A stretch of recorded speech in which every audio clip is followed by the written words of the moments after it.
नजर आ रही थी अगर उन दशकों में देखें, 70 से लेकर 90 के बीच में। और बच्ची का यानी कि किसी लड़की के पालन पोषण के साथ साथ जो पारिवारिक जिम्मेदारी है उसको बहुत, एक बार कहूं कि बोझ के तौर पर समाज लेता हुआ नजर आ रहा था।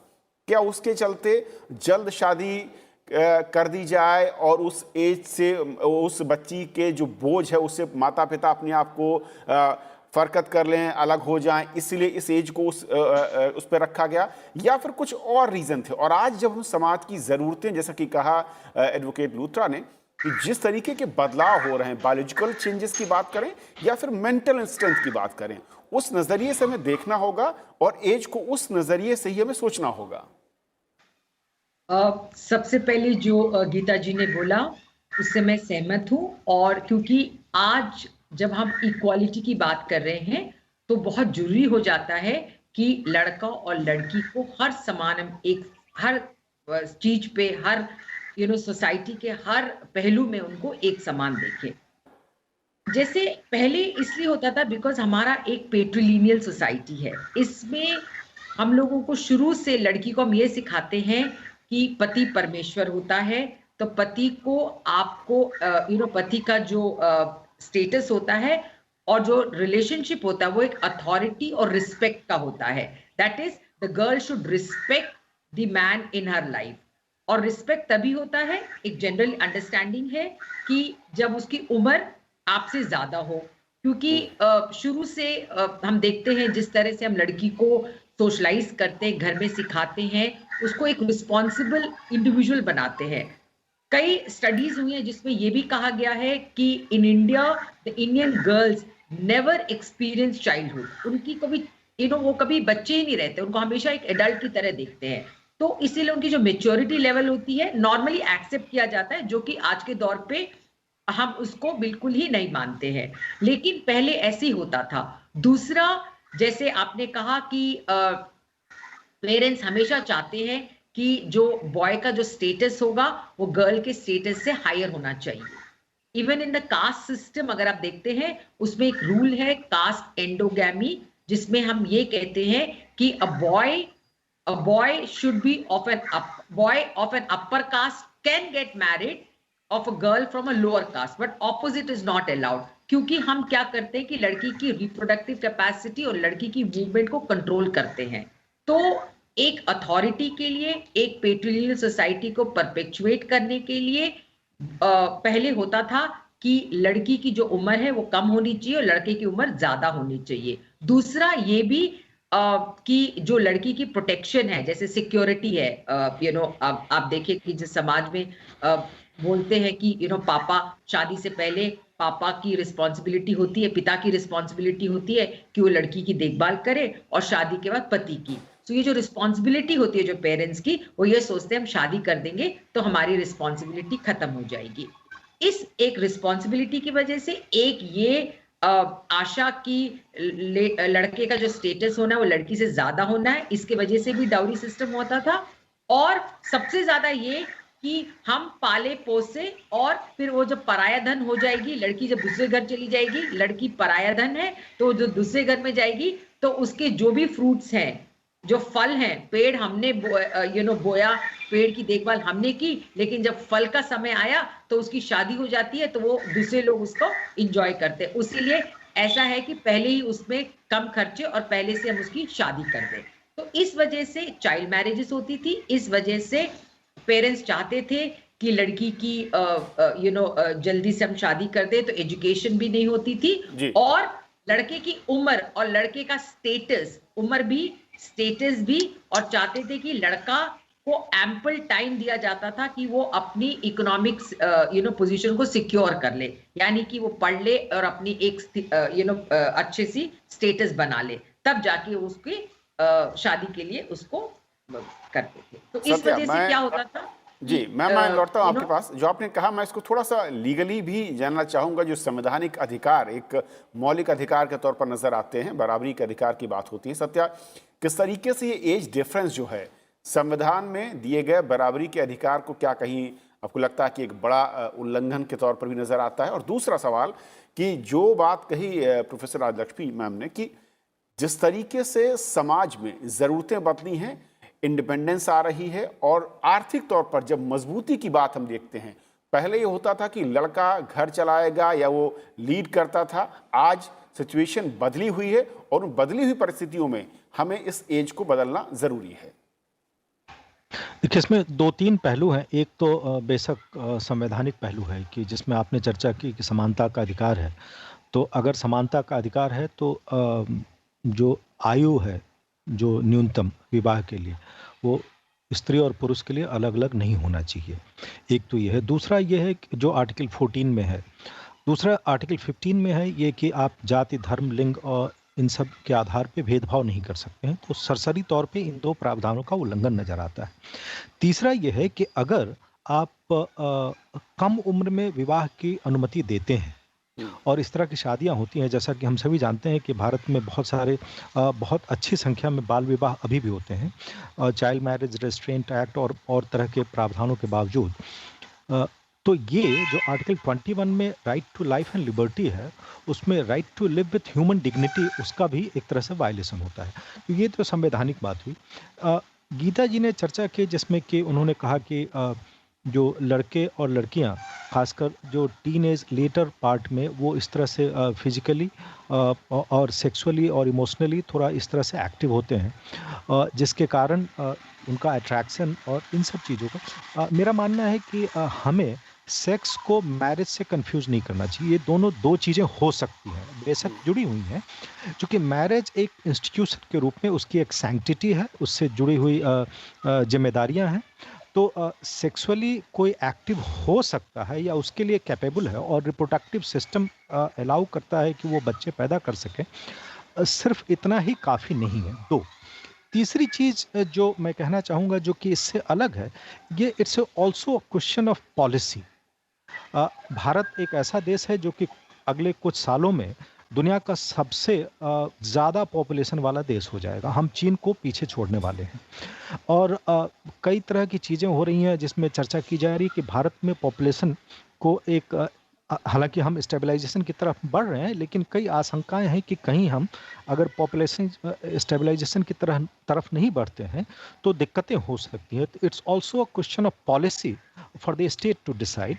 जो सबसे अहम चीज़ है वो ये है कि जो एक तरह से अलग अलग धर्मों के आधार पे जो कानून बने हुए हैं, जिसमें कि क्रिश्चियन मैरिज एक्ट है, Parsi marriage and divorce act है, या हिंदू मैरिज एक्ट है, या स्पेशल मैरिज एक्ट है, इन सब में तो एक तरह से 18 और 21, 18 लड़कियों के लिए और 21 जो है लड़कों के लिए ये आयु तय की गई।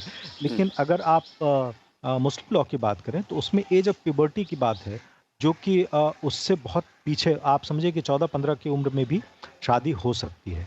तो ये जो डिस्पैरिटी है ये समाप्त होना चाहिए। तो 2 लेवल पे है, एक तो लड़के और लड़कियों के बीच के जो उम्र में जो फर्क है वो समाप्त होना चाहिए, और दूसरा जो कई बार अलग अलग धर्म के आधार पे अलग अलग उम्र तय करने की बात है, ये चीज एक संवैधानिक समाज के लिए ठीक नहीं है। तो उस हिसाब से इसमें परिवर्तन लाजमी है।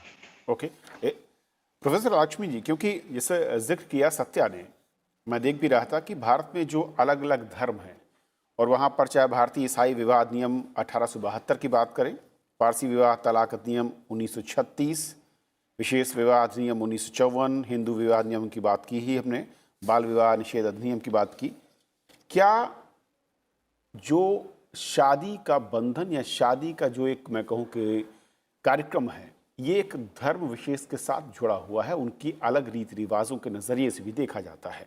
यहाँ पर पॉलिसी का इंटरफेरेंस या कोर्ट की दस्तक या उसका इंटरफेरेंस कितना सही नजर आता है या कितना आपको लगता है कि अनुचित है, और अगर ऐसा है तो वजह क्या है?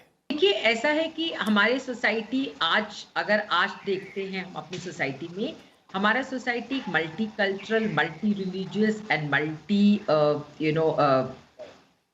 एथनिक यूनिट से बना हुआ है। और आज हम ये कहते हैं कि भारत एक है और एक सेक्युलर कंट्री है। अगर हम सेक्युलर कंट्री के तौर पे भारत को देखते हैं तो इसमें जरूरी है कि हम इस भेदभाव को पॉलिसी के उससे भी हटा दें, और जब तक कोई लॉ नहीं होगा, of course law it's not the only instrument जिससे कि चेंज आ सकता है, सोशल चेंज आ सकता है। सोशल चेंज के लिए मेंटल मेकअप में चेंज आना बहुत जरूरी है, लेकिन जब तक पॉलिसी में नहीं चेंज आएगा तो लोगों की जो एटीट्यूड है उसमें बदलाव नहीं आएगा। हर एक वर्ग में और हर एक क्लास में, हर एक आज जिस तरह से हमारा समाज बदल रहा है, हर एक वर्ग में बहुत इम्प्लीमेंटेशंस और बहुत चेंजेस आ रही हैं और लोगों का जो एस्पिरेशंस हैं, एटीट्यूड है, उसमें भी बहुत चेंजेस आ रही है। और आज हम अगर मल्टी रिलीजियस मैरिजेस की बात करते हैं मेट्रोपॉलिटन सिटीज में, जब हम इस बात करते हैं कि लड़का और लड़की को एक समान होना चाहिए, सब उनके जो रिलेशनशिप्स होनी चाहिए उसको एक समान अगर हमें देखना चाहिए, तो मुझे लगता है कि लॉ में भी और पॉलिसी में भी और गवर्नमेंट को भी अपने प्रोग्राम्स में चेंजेस और बदलाव लाने की बहुत जरूरत है, क्योंकि आज हमारा सोसाइटी बहुत तेजी से बढ़ रहा है। और आज हमारी सोसाइटी में अगर हम चाहते हैं कि कंसेंसस बना रहे, यानी कि एक लोग इंटीग्रेट रहे और एक दूसरे से जुड़े रहे, इसमें हमें बहुत जरूरी है कि हमारी जो पॉलिसीज हैं उसमें चेंजेस आनी चाहिए। और जहां लॉ की बात है, सुप्रीम कोर्ट की बात है, और it's of course one of the major instruments जिसमें कि जिससे कि चेंजेस आ सकती हैं, बट उसके अलावा और भी इंस्ट्रूमेंट्स हैं जिनको कि हमें देखना चाहिए जिससे कि बदलाव आए, जैसे एजुकेशन हुआ, अपने घरों में सोशलाइजेशन प्रोसेस में भी बहुत चेंज आना चाहिए। गीता जी, क्योंकि मामला कोर्ट में है और कोर्ट ने नोटिस जारी किया है, सुनवाई के लिए अगले सप्ताह सुनवाई होगी, लेकिन फिर भी मैं अगर इसको धर्म के साथ देखूं, अलग अलग देश, भारत में अलग अलग धर्मों के लिए अलग अलग जो कानून है उसमें अलग अलग उम्र तय की गई है। क्या आपको लगता है कि भारत जैसे जहां पर बहुलवादी समाज है, अलग अलग धर्मों और जातियों के लोग हैं, वहां पर किसी एक कानून के तहत सांस्कृतिक जो शादी का एक मसला जो कि बहुत ही निजी कहा जाता है किसी एक धर्म परिवार के लिए, उसको गवर्न कह सकता है, उसमें पॉलिसी इंटरफेरेंस हो सकता है, या फिर संवैधानिक तौर पर अगर जो अधिकार उनके पास दिए गए हैं उससे अलग?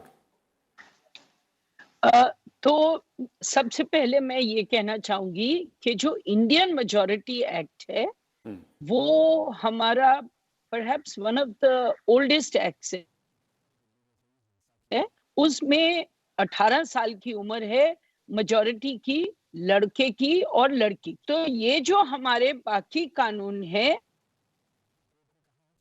जो child prohibition, child marriage prohibition act, Hindu marriage act, जो क्रिश्चियन लॉ का एक्ट है, स्पेशल मैरिज एक्ट, इनमें परिवर्तन आना कोई बड़ी बात नहीं है, क्योंकि हमारा इंडियन मेजॉरिटी एक्ट ये कहता है, और जैसे सत्या ने कहा, आर्टिकल 14 और 16, 15, 16 सब इस पे रेलेवेंट होंगे, जहां women have a right to equality।